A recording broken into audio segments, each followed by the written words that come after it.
Jennifer Holmandy, her amazing team. We were trying to figure out how we could keep Ralph here in the city of Philadelphia. I mean, he has done just an amazing job when they were sifting through all of the evidence and the data to find out what ultimately caused this terrible incident, and to the announcement where Philadelphians breathed a sigh of relief that we have been very careful, and I want to affirm this, the numbers of those who have been impacted and the fatalities, because we're working in direct correlation with our forensics department and all of our research and investigatory partners.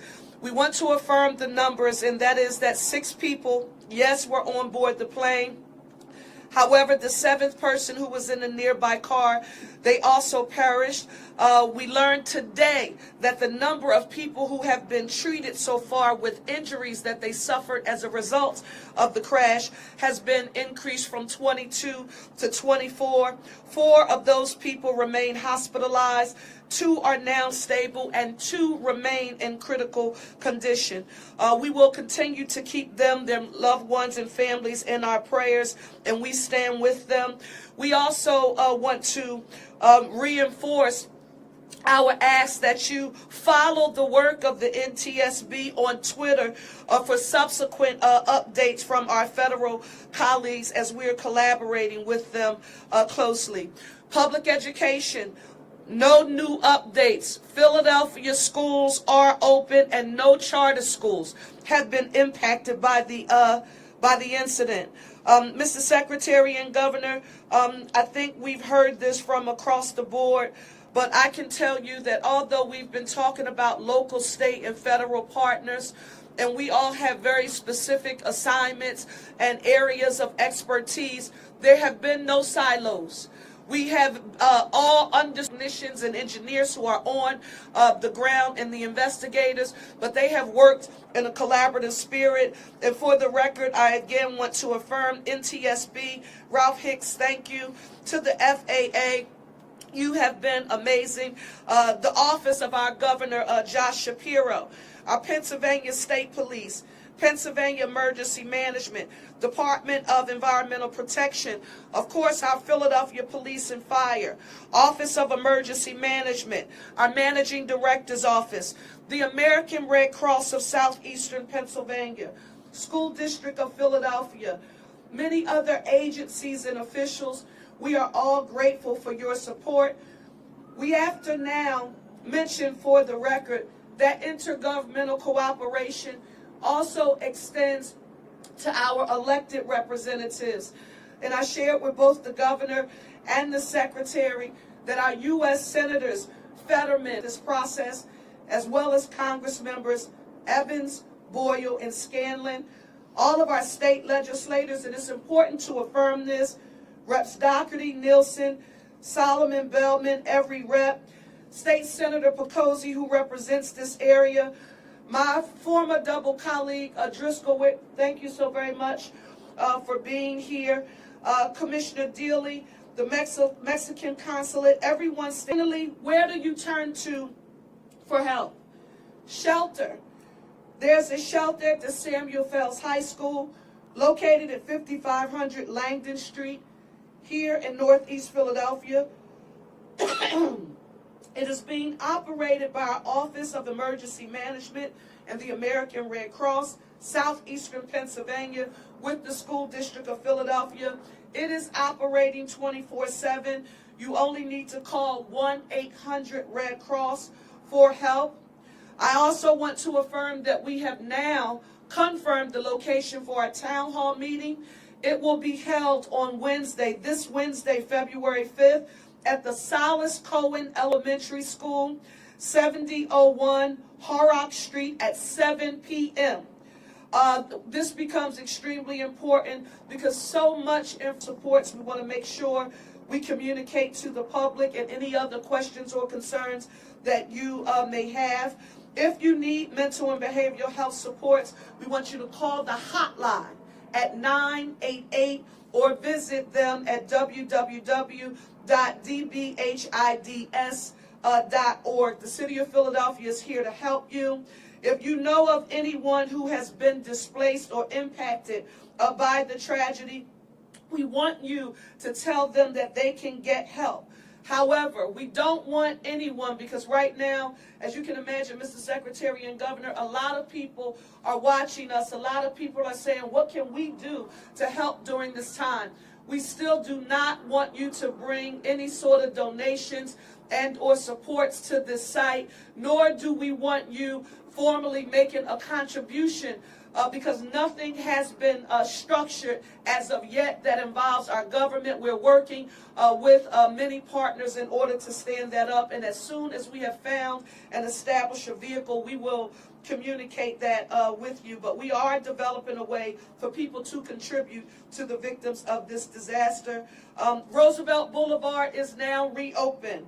If you want to get updates, visit Ready PHL to get updates from our special thanks to our federal partners, NTSB, the Secretary of Transportation, the FBI, and the ATF, as well as all of our state and local partners, and to our tremendous police and fire departments and first responders.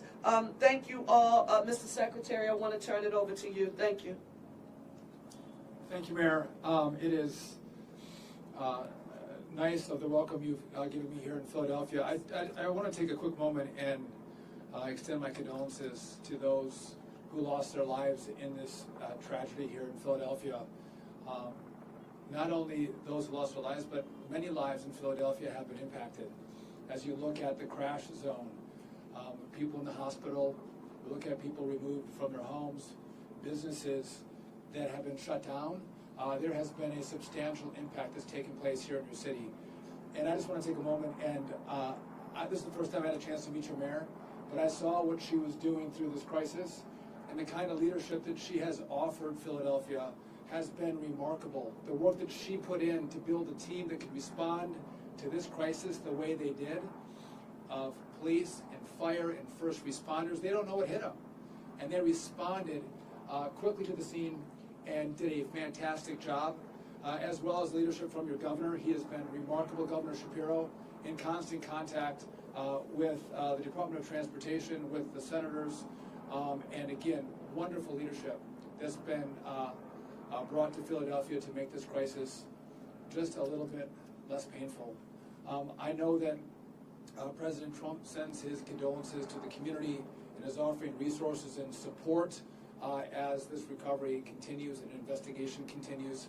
I've been in contact with Senator Fetterman and his office, as well as Senator McCormick. Both of them have been wonderful partners as we deal with this crisis from the federal side. If I could also just take a moment, if you watch the news, the NTSB and the FAA have had a number of different issues they've been dealing with.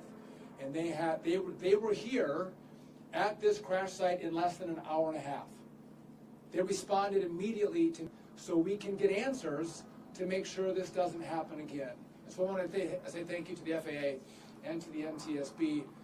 As many of you have reported, the black box was recovered. That was a voice recorder box. We don't have a data recorder on this aircraft, but there is an enhanced ground proximity warning system. Information can come off that device, whether it's the speed or location of the aircraft. We will be able to get some data. The FAA and the NTSB, they're going to look at weather. Was there medical concerns? Was there technical or mechanical issues on the airplane? All factors that, even though this crash was so devastating, there are remains, whether it's the engines, the wings, that they can look at and get answers to what took place here. We hope to get, and we have committed to being as transparent as possible with the information as it comes out. And in these crises, Mayor and Governor, I know that sometimes people forget because the news cycle moves so fast. We will not forget. We're going to stand in partnership with your community and this wonderful team that you all have built, who I've had a chance to meet, and they are just, they are remarkable Americans, and it was a pleasure to meet them. And again, if you want an example how to respond to crises, look to what happened here and to the team that you all have built, because you all did it right. Governor, Mayor, so thank you for your example that you've shown the country and your community. Thank you, Mr. Secretary. Thank you. I'll be brief. You know, in life, there's a thin line between tragedy and triumph, between danger and safety. That line you can quite literally witness on Cottman Avenue. Millisecond difference could have claimed many more lives in our community. Thank God it didn't. You can also see in life a line between cooperation and between those who run separately and apart. Here in Philadelphia, in Northeast Philly, over the last several days, we've witnessed that line. We've also witnessed the very best of our community and our government working together. I was struck by one of the images on Friday night as I was here in the pouring rain together with the mayor and on the phone with the secretary, of a person donning his Kelly green hoodie, symbolizing the triumph and ultimately the ultimate triumph on Sunday of the Philadelphia Eagles. But this was a guy who was also dealing with tragedy, and in that hoodie running to save others, to keep them safe. I witnessed it when Philly Fire didn't hesitate for a second, but ran toward danger, not knowing what they were dealing with, but putting out that fire and no doubt saving other lives. Police coming together to support us and make sure we are safe. That thin line kept us safe. And I am grateful to our first responders and law enforcement for doing their part to save lives. I'm grateful to our neighbors here in Northeast Philly for doing their part to save lives. And I'm especially grateful to Mayor Parker for her extraordinary leadership here in the city of Philadelphia, and all of those who flank behind her to do this important work. You've seen the mayor and I standing up before you, and she's done an outstanding job of sharing relevant information that you needed to be able to keep you and your family safe. Perhaps what you didn't see, though, is the team the mayor assembled behind you.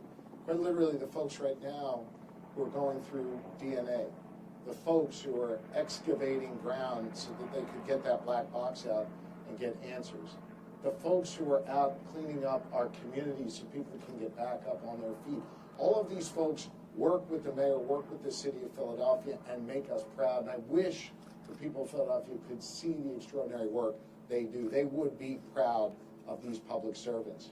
As for the Commonwealth, we've done our best to support the mayor and her administration through the Pennsylvania State Police, led by Colonel Christopher Paris, who is with us, PEMA, led by Director Randy Padfield, who's with us, PennDOT, who's done great work to help make sure our roads have the resources that they need.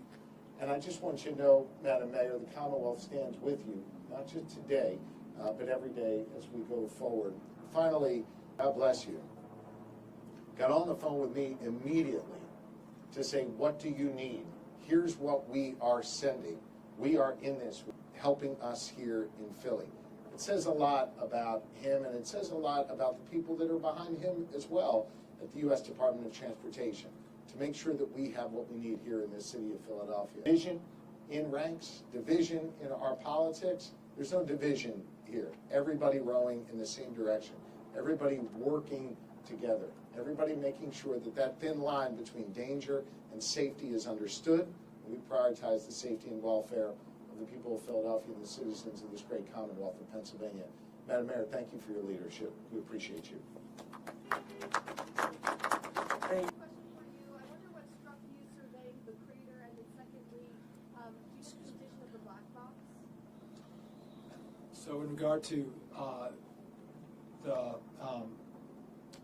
the strike zone, it was how expansive it was, and the issues that fire and police were dealing with. Again, this is a very populated area, controlling, the people in the area, making sure that they're safe in this process, as well as trying to put the fires out in the community, in the homes around the crash site. But again, if you look at the impact and how deep that crater is, it was a very steep angle at which that aircraft came down.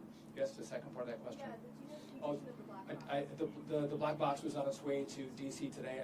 Since I've been talking to the governor and the mayor, I don't have an update on the condition of the black box, but hopefully we're able to extract the evidence off the black box. Sean, 1 second, Sean. Mayor, for the businesses affected and the homes that were damaged, are there city resources or other government resources available? Thank you, Sean, for asking that very important question. While the immediate response was the public safety and health of those who were immediately impacted, we know that there will be both short, medium, and a long-term impact on Philadelphia. And while we're dealing with the physical health and social and emotional impact, we really do have to quantify the economic impact.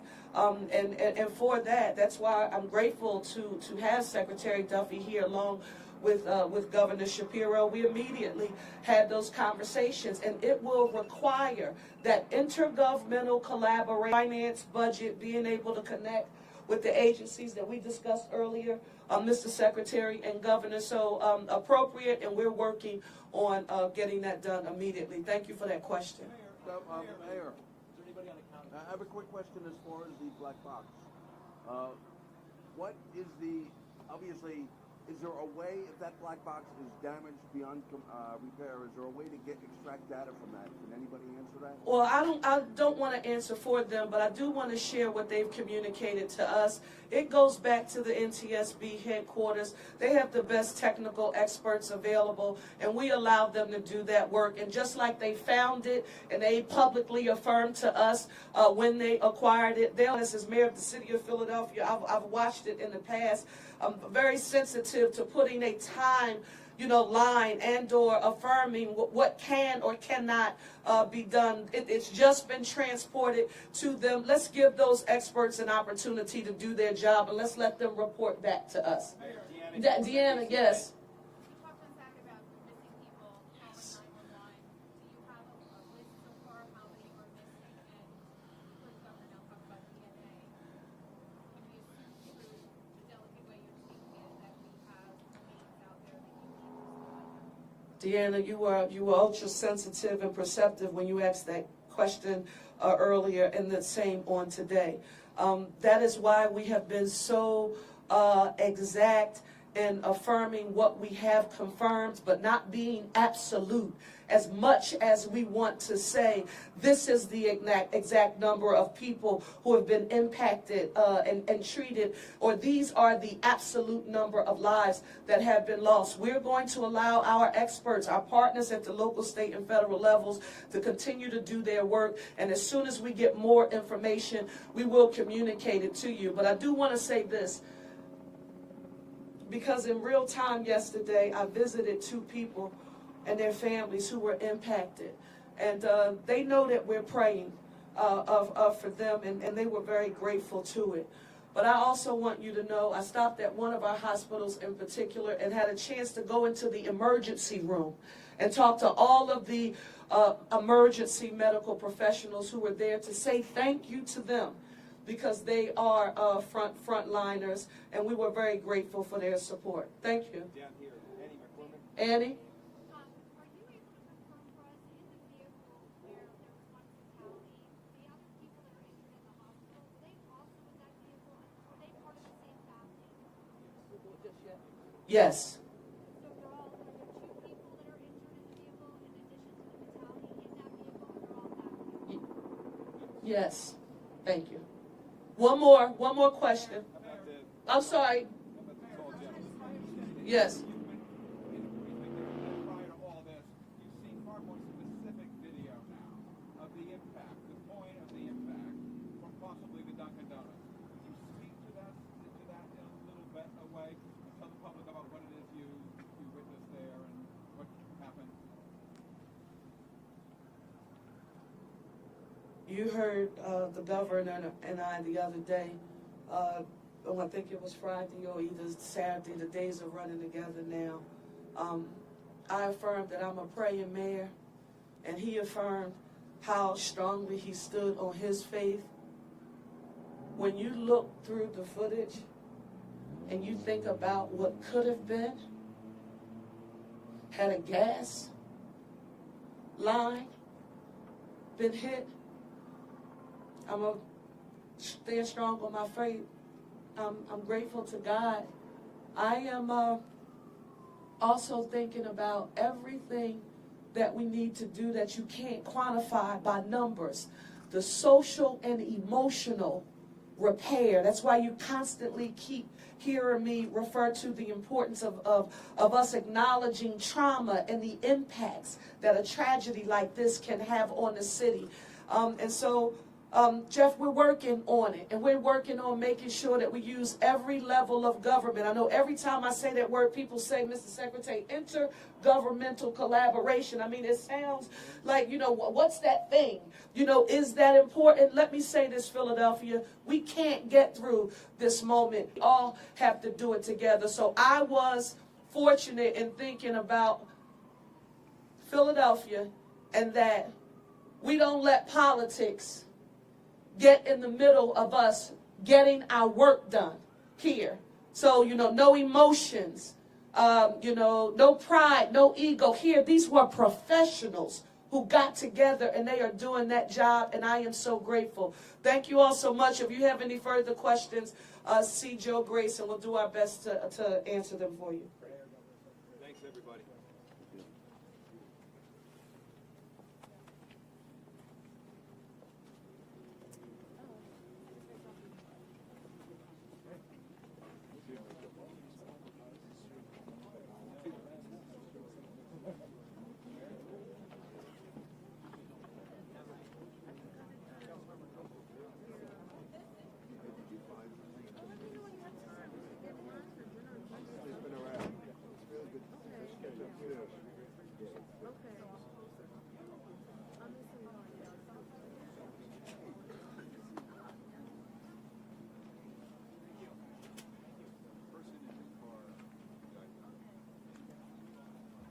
We have not disclosed